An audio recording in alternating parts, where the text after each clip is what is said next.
Now we're going to be talking about the Ikorodu Bois. If you are Nigerian or you were on social media at any point last year, that name definitely rings a bell with you. They went really international last year, didn't they? Yes, they did. Yes, they did. I mean, Netflix took recognition of them, and I mean that's very interesting because we've never had that in Nigeria, where the international market takes recognition of you, and I mean it was lovely to see. And their creativity is actually very, very impressive to see. You know what they do with, whether it's a trailer or a music video, anything. You know, it makes you wonder what the thought process behind something like that is, right? And what does it do for the creative space here? You know, you mentioned Netflix. A lot of big-time actors also took note of them, and they even got invited to the premiere of a movie sometime next year, right? I think that works a lot for the Nigerian creative space. I think it's very important when there's the international recognition and all of that. I feel it gives a lot of people the ideas that they can do things and they will get recognized for it.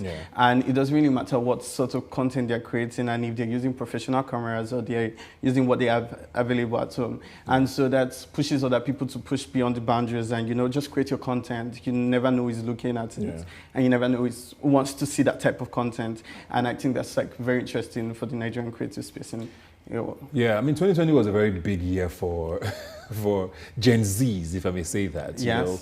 And I'm talking about doing things sort of out of the norm. Yes. They kind of led the NSAS protest. Yes, we did. But with the creative space in general, you know, what is it about your generation that you think that makes you guys so open to, you know, just conquering these boundaries? Yeah, I think my generation is very different from every other young generation that's come into play.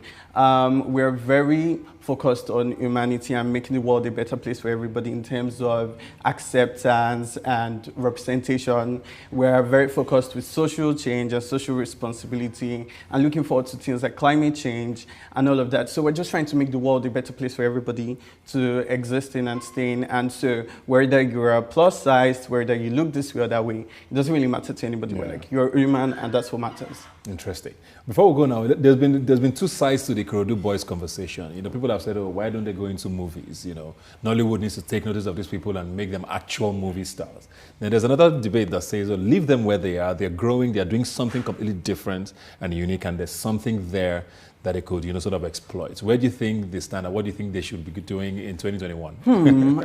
Okay, I mean, number one, I would say that, I mean, you cannot dictate for people who did not need you in that point in time to get the recognition that they have. But I think there's always a point for people to understand the development needs to come in. And so I know a lot of people kept saying, oh, it's time for Kunle Afolayan to eat with them and do this with that. And I'm very skeptical to what in terms of would the international market still like this type of content if they now know that it's professional?